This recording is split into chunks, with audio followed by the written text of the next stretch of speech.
please stand. Inyali, can you read the prayer? Good Father, Son, Holy Spirit, Amen. Good morning, class. Good morning, ma'am. How are you today? We're fine. Alright, so please settle down. Okay, so right now I'm going to check your attendance. Instead of saying present, you are going to say what is your favorite animal and then you are going to produce the sound. Am I clear? Yes, ma'am. Alright, Jennifer. No. Very good. How about Beverly? What is the name of your animals, Beverly? Monkey. Alright, how about Lara? Cat, ma'am. Alright, I know everyone is present, so let's give a 5-minute clap for yourself. 1 million, 2 million, 3 million, 4 million, 5 million. Congratulations. Alright, so before we are going to start our discussion this morning, what are you going to do if your teacher is talking here in front? Yes, Jennifer? Listen attentively. Yes, listen attentively. How about if you want to answer? Yes, Angeline? Raise your hand. Yes, you are going to raise your hand. When raising your hand, avoid saying mom. Just raise your hand without creating a noise. Alright? How about if I will give you an activity? Yes, Lizette? Yes, very good. You are going to cooperate. Alright, so do you want to sing a song, class? Do you know the song MacDonald Had a Farm? Yes, ma'am. Alright, so I have here a song. And then we are going to sing together. Can you please stand?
Alright, you may settle down.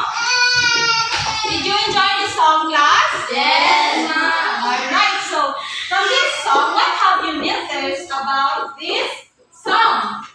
Anyone from the class? Yes, Laila? What have you noticed from this song? The song of different animals. Alright, or speaking, or how it's yes, the song is all about the animals. Alright, so are you excited for our new lesson this morning? Yes, ma'am. Alright, so for I would like to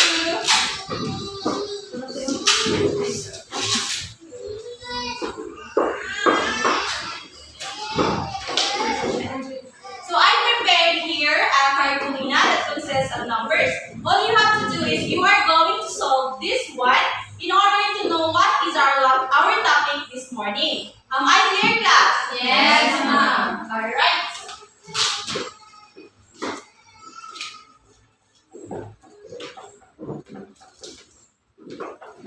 As you can see, I have here an composed of numbers, and then I have here a letters. And then if you are done answering this one, you are going to put the letters here in order to form the words. What is our topic this morning?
sound.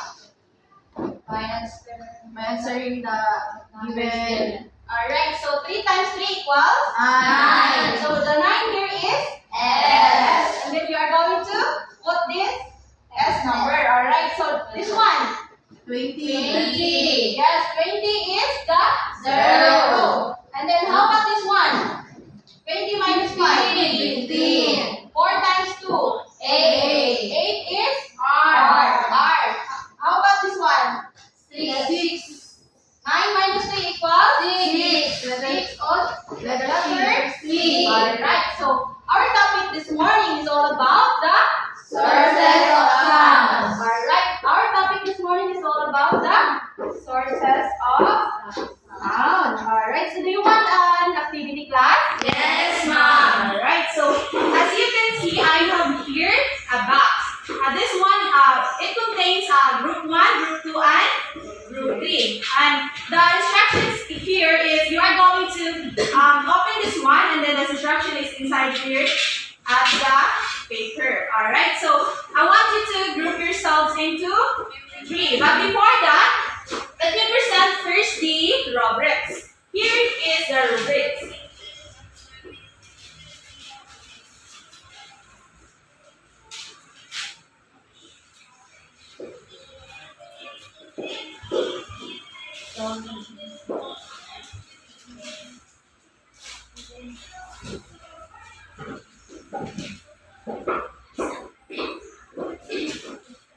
Alright, so the correctness. Please, everybody read.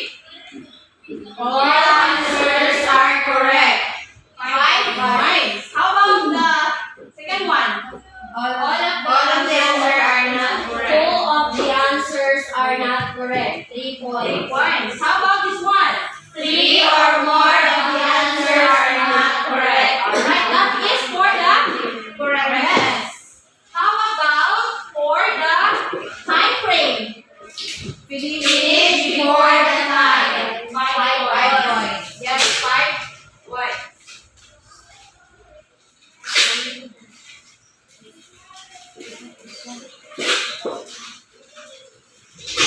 How about second one?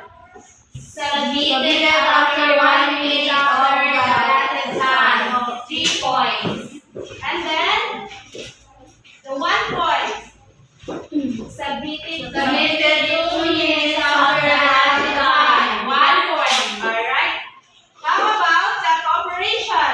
All members are actively participated. 5 points. 1 Of the members are not actively participated. 3 points. And the last one is 2 or more of the members are not actively participated. 1 point. Alright. Is my rubrics clear? Yes. Alright, so I want you to group yourself into 3. 1, 2, 3. 1, 2, 3. Alright, so the group 1 here, group 2 there, and group 2 there. Proceed to your group. Alright, so you are 1. Then, and then you are going to present your work, huh?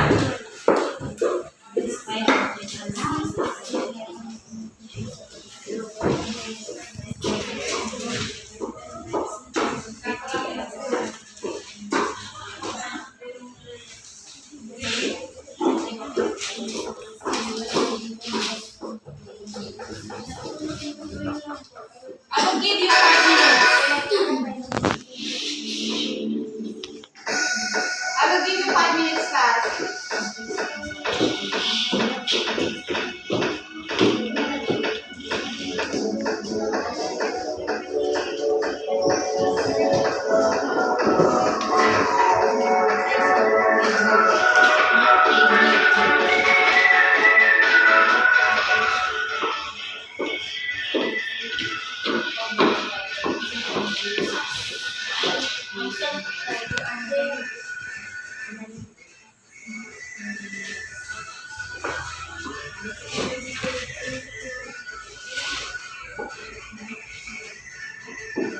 How about you? Anytime.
Alright, so are you done, class? Yes, ma'am.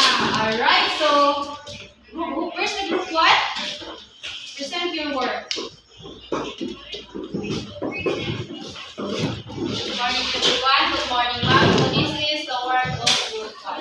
So our task is to draw 3 sources of sounds that produce sound and 3 sources of sound that produce loud. Write it on the Manila paper. So first song is ukulele, piano, and clap.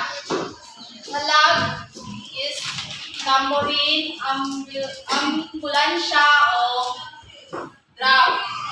Alright, let's give a 5 million clap for group 1. 1 million, 2 million, 3 million, 4 million, 5 million. Congratulations! Alright, so how about the group 2?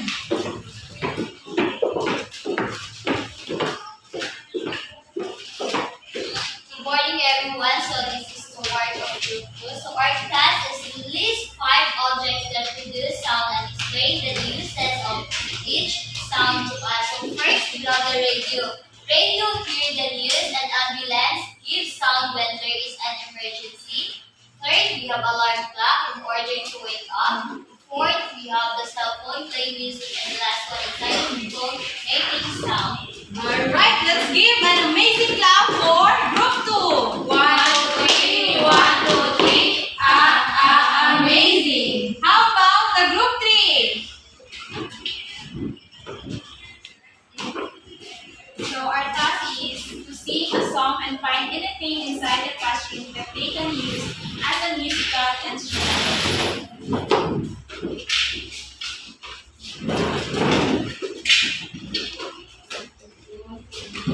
Bye.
operation, 5 points. A total of 15 points. And then, for the group 3, I give for the 5 points for the correctness, 5 points for the time frame, and 5 points for the cooperation. Alright, so let's give ourselves a 5 million clap. 1 million, 2 million, 3 million, 4 million, 5 million. Congratulations. Alright, so may I request everyone to please stand. So I want you to place this two fingers here in your throat. Here. Alright, I want you to say your name. Alright, 1, 2, 3, go. Alright, so what have you noticed? Raise your hand if you want to answer. Yes, Algeline? I feel the vibration. Yes, you feel that vibration. And that vibration class, it is the one who can produce the sound. Alright, you may take your seats. Alright, so why do you think it is important for us to know how to produce the sound? Yes, Beverly? Why is it important to produce the sound? It's important to each of us and produce in order for us to hear what example namin communication, clear kita, and then sometimes Yes, in order for us to have a communication. Alright, so do you want another activity class? Yes, ma'am. Alright, so I have here, I will showing your pictures. All you have to do is you are going to make a thumbs up if the pictures produce the sound, and then you are going to say ding. Ding, then. Alright, so if the pictures does not produce the sound, you are going to thumbs down, and then you are going to say it. Alright, I am clear? Yes, ma'am. Am I clear? Yes, ma'am. Alright,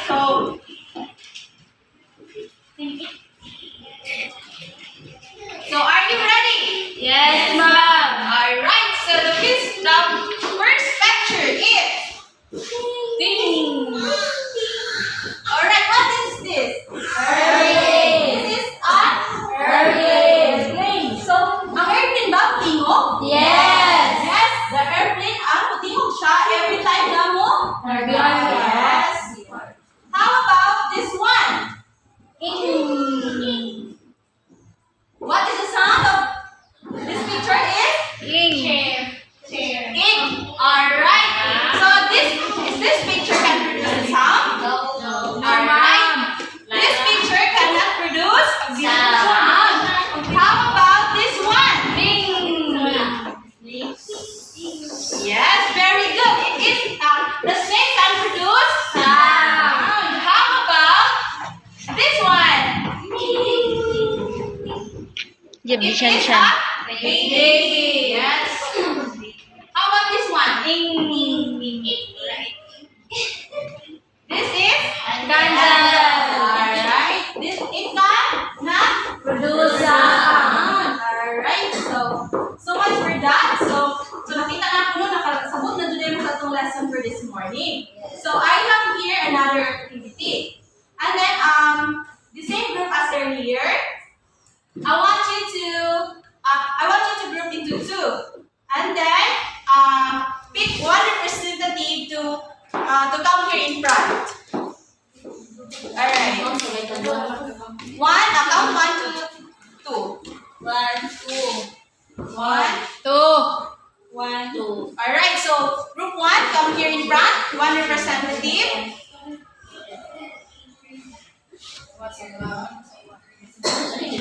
Then group 2. Alright, sige. So I have here pictures.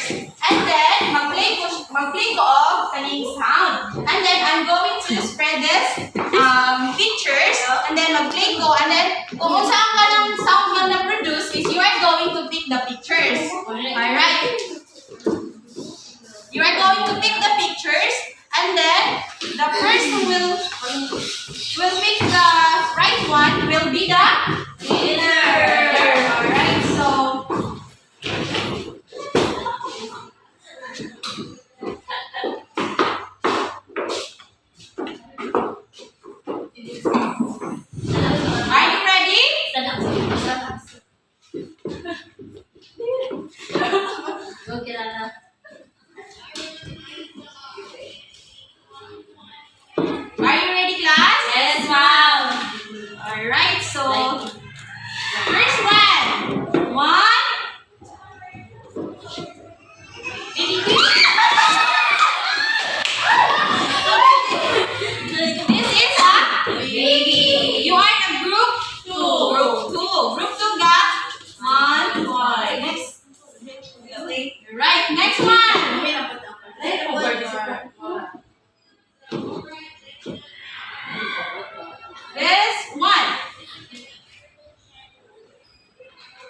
1 point.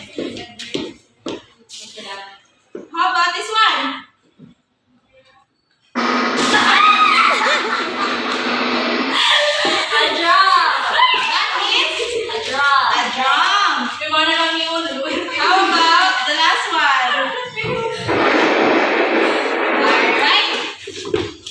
So the group 2 has 5 points. Alright. So let's give a Onyo clap for group 2. 1, 2, 3. 1, 2, 3. Yes. Did you enjoy class? Yes, ma'am. Do you have any clarification? Nana. Alright. So again, what is our topic for this morning? Yes. Clara? This morning it's all about sources of sound. Alright, it's all about the sources of sounds. Alright, what are the different sources of sound? It could be from yes, Jennifer, come. The different sources of sound, it could be from radio, alarm clock, cell phone, xylophone, and etc. Alright, so the different sources of sound, it could be from human, it could be from objects, animals, and things nga makita nato sa palibot nga makaproduce siya og sound. Alright. So, what if ang baby is dili siya mo produce og sound? Mom, Yes, Jennifer? if the baby cannot produce a sound called a mom. If the baby cannot produce the sound, class, dili nato mahibaw-an kung naa ba sila gipamati sa ilang lawas, di ba? Alright, so ang sound kasi class, no ni siya yung maghatag nato og signal kung sa nitabo sa to palibot. Alright? Okay. Bihig ba, So, do you want any clarification? Alright, so much for that. I want you to get 1/4 sheet of paper and answer this following questions.